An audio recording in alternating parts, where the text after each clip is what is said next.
Coming up tonight, Anglican Bishop weighing in on the much debated subject of marital rape. No means no. Plus, after 2 years, the Youth March is back. We were there and we will bring you the details. Stay tuned. And one beauty queen gives us the skinny on life after the crown. That's straight ahead.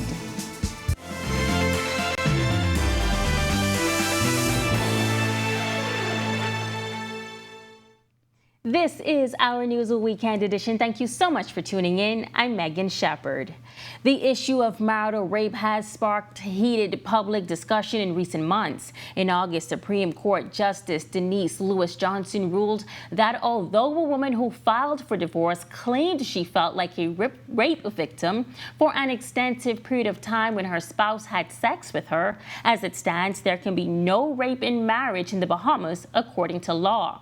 The draft legislation proposes to change the definition of rape to remove the spousal condition and add the words, where he knows that person does not consent or reckless as to whether the person consents. Anglican Bishop Leish Boyd had these candid comments about the issue. A fundamental human right for all persons is to have equal protection under the law without discrimination.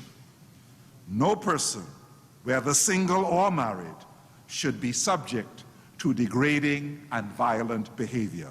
Government making a significant investment into a program targeted at the nation's youth. The Minister of Youth, Sports and Culture announcing the Youth Guard program, saying it is aimed at preparing young people to assist in natural disasters. Bethany McDermott reports. Youth, Sports and Culture Minister Marital says $1.5 million have been invested in the Bahamas National Youth Guard program, which he says is designed to teach young people the skills needed to assist during a natural disaster or an emergency. Boleg adding the program is an investment in the country's youth. The government is going to invest $1.5 million in this first cohort. We're investing in our youths. If we don't invest in them, then they can invest negatively in us. So understand that this process is something that we take very seriously, and the government understands that we must do some things to save our young men and women. And so therefore, the investment in this is minute to compare the positive impact it would have on the nation. The program is focused on equipping young people from all islands with the skills needed to assist in offering support to public and private agencies during disasters. The program targets young adults from 18 to 25. It will give the participants the opportunity to gain technical skills such as search certification, boat captain license training, risk assessment, disaster management, conversation training, soft skills, and physical training. This initial cohort will consist of 100 of our young nation builders who will be positioned to make an impact in this nation through service. The four-phased program includes a 27-month cycle. Boleg explains the phases, adding that participants will be paid. The first phase will be 3 months for training. The second phase will be an internship component. The third phase will be an on-call component. And the final phase will be a quarterly training sessions. Let me just make it known that during these training, young people will receive stipends during the training sessions and internship sessions. Anyone interested can go to the Division of Youth's 242 Facebook page. Kenneth Frazier from the Division of Youth gives additional details about what participants will be engaged in. We have initiatives where doing throughout the year that they will be engaged in, whether it's helping repair hurricane shelters, to helping with beach cleanups, to assisting with repairing sea walls. We're going to have them engaged throughout the year, doing all different activities towards making sure that we're prepared as well as we're able to respond during a national disaster. Reporting for Our News, I'm Bethany McDermott.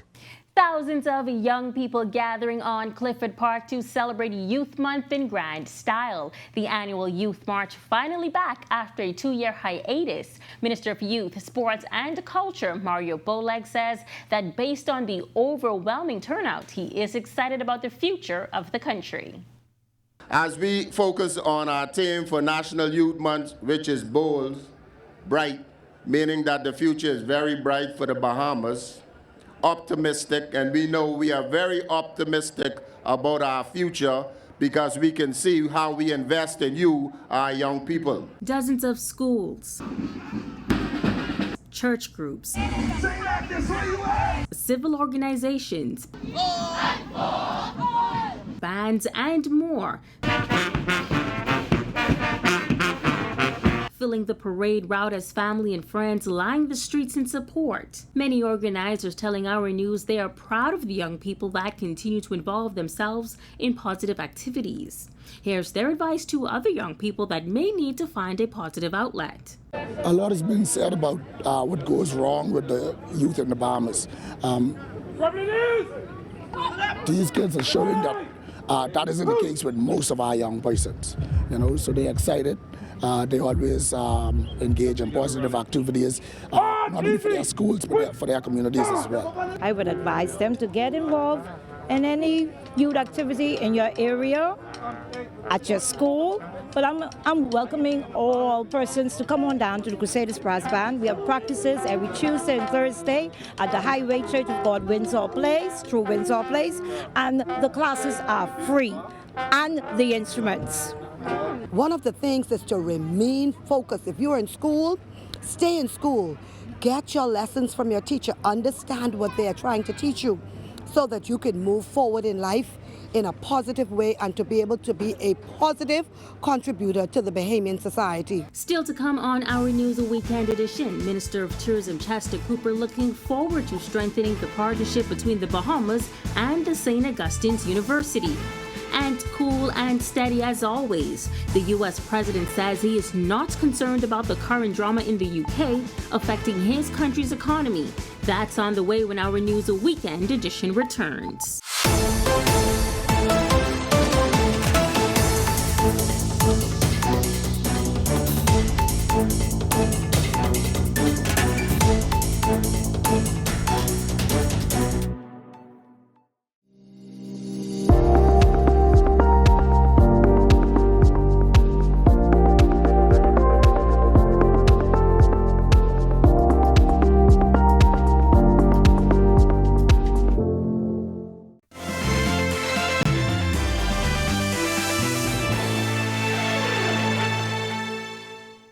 The Minister of Tourism, Investments and Aviation, Chester Cooper, in North Carolina recently, continuing the efforts toward fostering international relationships for the betterment of Bahamians. Most recently, the tourism minister met with the president of St. Augustine's University. He says more opportunities are on the way. We will be collaborating more. There will be some exchange programs. They will be coming to the Bahamas, and we will ensure that they meet with the Honorable Minister for Education. There's great opportunity to work along with the University of the Bahamas and create these types of partnerships that's going to continue to strengthen the education system in the Bahamas. They have a great entrepreneurship program. Again, we are going to ensure that that they work along with the University of the Bahamas to really develop further what they're doing. They can learn from some things that we are doing, but we're going to build a collaborative partnership. U.S. President Joe Biden recently told media he was not worried about Britain's political upheaval from the resignation of Prime Minister Liz Truss affecting the U.S. economy. In a statement after Truss resigned, Biden said the United States and the United Kingdom are strong allies with an enduring friendship, and that fact will never change. He thanked Prime Minister Truss for her partnership on a range of issues, including holding Russia accountable for its war against Ukraine, and said the U.S. will continue its close cooperation with the UK government as both countries meet the global challenges their nations face. Here's Biden talking to reporters. She was a good partner on Russia and Ukraine, and the British are going to solve their problems, but she was a good partner. Are you concerned about the spillover effect to the U.S. economy, given the political and economic? No, I don't think they're that consequential. Comes back from the break. The director of Families of All Murder Victims is asking for your help. And placing in the Miss Universe pageant was not the end of the road for her. Chantel O'Brien updates the public on life after the crown. We have the details when Our News Weekend Edition returns.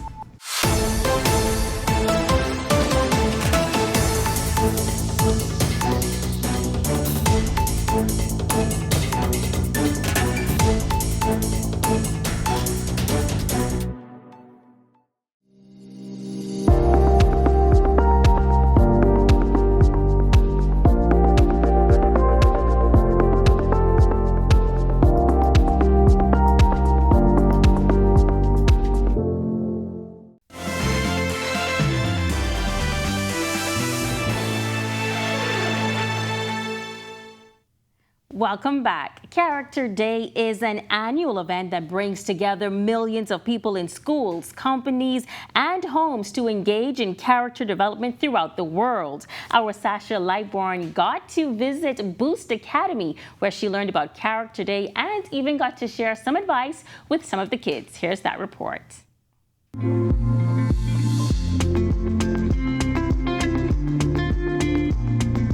Cultivating character within their students. That's the focus of this year's Character Day at Boost Academy. The school's director, Charlene Hansen, shared that this year's theme is Let Your Light Shine, which is a perfect fit. And we do focus a lot on individuality here, and so it's a day where students can really thrive and feel like their own unique personalities have a place in the world. One of the guest speakers for students in 4th through 9th grades was Miss Bahamas Universe 2021, Chantel O'Brien. Reminding them that this is really the time where they can make life kind of better or worse for their peers, and just reminding them to continue to have great character, continue to want to be kind to others, continue to wanting to nurture each other. And that's important to me because when I was their age, I got bullied a lot, I got teased, and it was very difficult for me. And so if I can say to someone, be a little bit nicer, be a little bit kinder to your peers because you don't know what it is that they're going through, I think that's especially essential in this day and age. I also had the opportunity to speak to the students about my career and the importance of giving back. So for me, it's like the instant gratification, like to help someone who doesn't necessarily have something, or to put someone in a position that's better than where you found them. It's a gratifying feeling for me. Reporting for our news, I'm Sasha Lightborn. Thanks, Sasha. She is one of the recent recipients of the Order of Merit this past National Heroes Day. Candy Gibson, the Director of Families for All Murder Victims, was recognized for her philanthropic efforts in the community. And while she says her passion is helping others, it keeps her going. She admits that she cannot do it alone. Tonight, our Jamila Mizik shares how you can help. Candy Gibson has been working in the community for the past 10 years. She formed FOAM, Families of All Murder Victims, after 2 of her brothers were murdered just 8 months apart. And since then, she says her ministry has expanded tremendously, assisting those from various walks of life. We rebranded. We have a housing project. We house males and females. First, it started off as a female shelter first. But during COVID, males will find themselves as well homeless.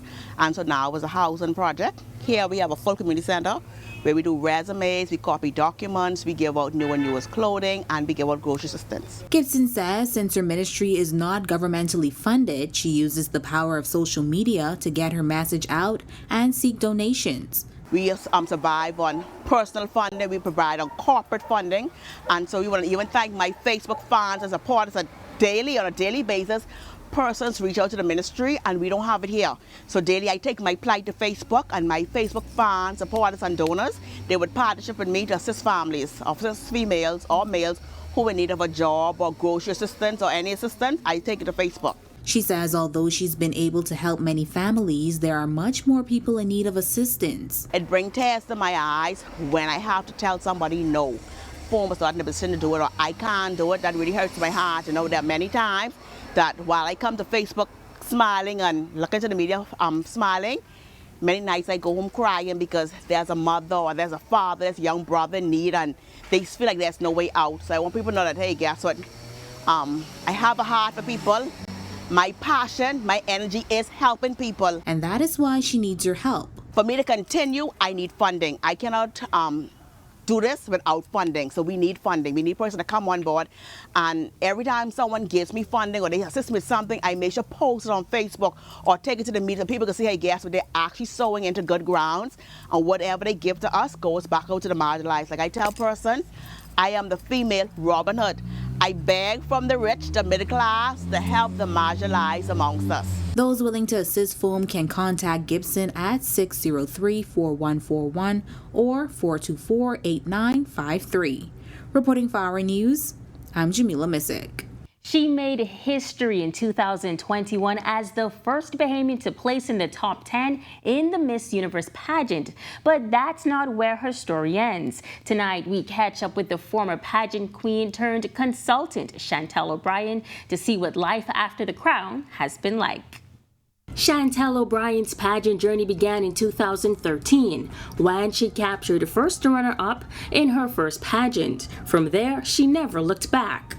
In 2018, she represented the Bahamas in China under the Miss World Bahamas banner. It was that same year she founded her business, P.S. O'Brien Consulting. I decided that I wanted to put my reinforcements or anything that I love to do as it pertains to pageantry into coaching, and so my business has been established since 2018. In 2021, O'Brien returned to the stage. She relives that history-making moment when she placed top 10 at the Miss Universe pageant. I finished with the top 10 placement, and it was amazing. I think the experience was everything that I could have wanted it to be. I wish I could do it again.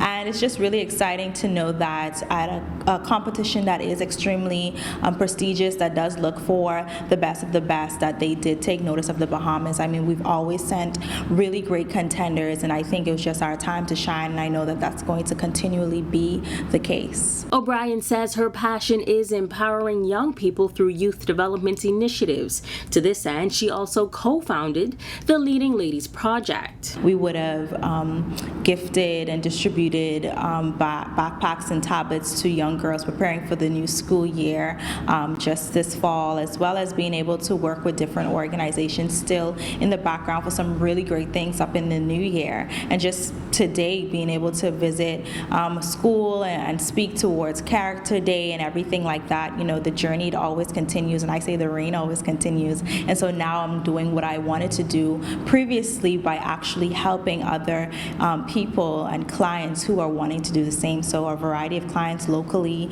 virtually, people who've flown in to be trained, and they see the value in personal development. Aside from physical beauty, she believes mental health awareness in the pageant world should also be considered. Just like any sport, we need to recognize mental health, especially when we look at our delegates. It's not really just about standing up and looking the best, but at the end of the day, when you decide that you want to represent your country, that's a really big thing, because, you know, Bahamian people, we have our ways. You know, if you're going to do something, you got to do it right, and the only way we could do it right is by supporting from inception. Here's her take on the future of pageantry in the country. I think that we still have a lot of work to do. I think that, especially coming off of the Miss Universe high, I think that there's so much more that could have been done to capitalize off of that, and I think that it's really essential that not only corporate Bahamas, but just Bahamians in general kind of tie into what we're doing, especially as young women who decide to say that we're going to put ourselves out there and say, you know what, I'm going to support this organization, because a lot of these directors, they are doing it out of pocket, and they are wanting the assistance. And as for Chantel, the entrepreneur, she says there is always something in the pipeline. She simply allows God to order her high-heeled footsteps. Thus far, it's just really about establishing myself as an entrepreneur and being able to uplift what this means to be confident, being able to have the skills. So I do confidence coaching as well, and I speak to women about what it means to not just be so ideal focused on their careers or how they look or social media or relationships, but really down to the ultimate objective, like, why are you here? What is your purpose? Stay tuned for the weather reports coming right up after our news weekend edition returns. And our Gene Joseph witnessed Bahamar turning boys to men. The musical details are straight ahead when our news weekend edition comes back.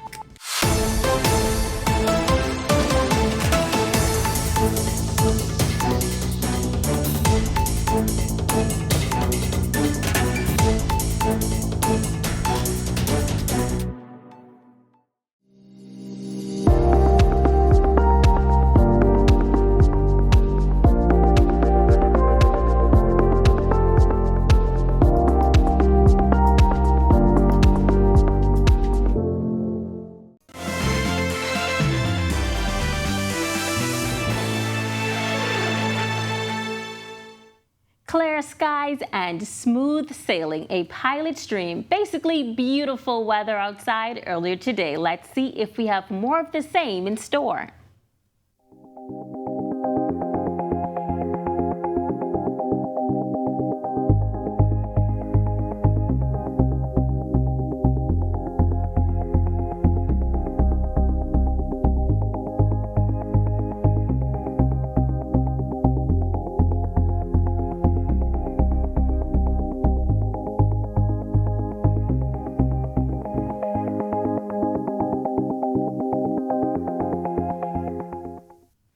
Just Friday, Bahamar was instrumental in turning boys to men. Let's turn things over to our Jean Joseph, who has the details.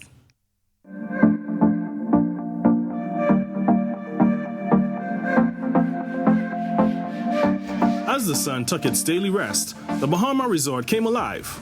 Celebrity chef Marcus Samuelson welcoming hundreds of residents and tourists to the first Culinary and Arts Festival.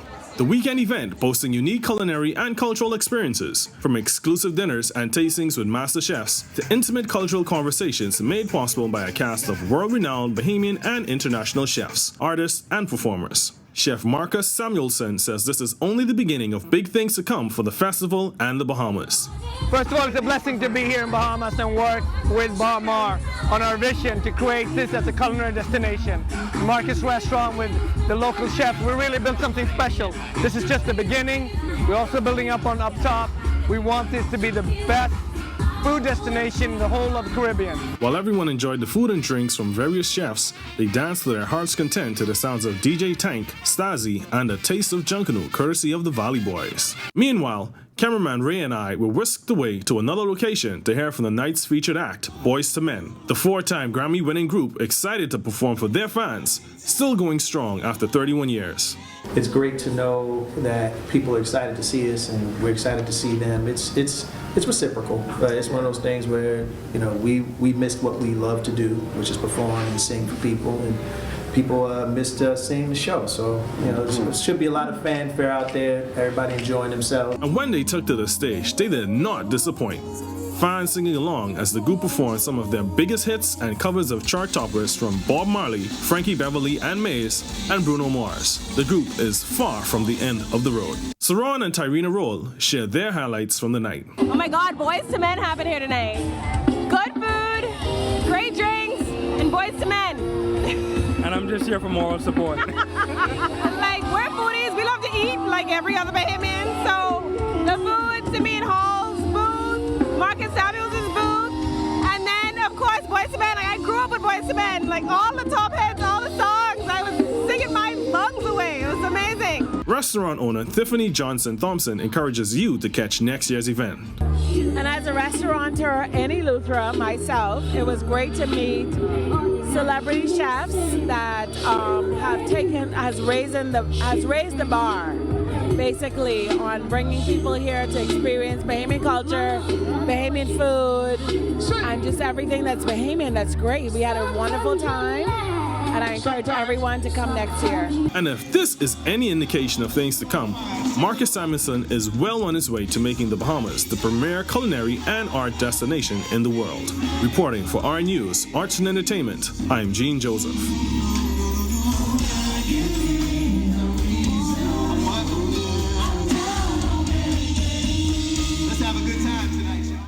Safe to say I'm pretty jealous of you right now, Jean.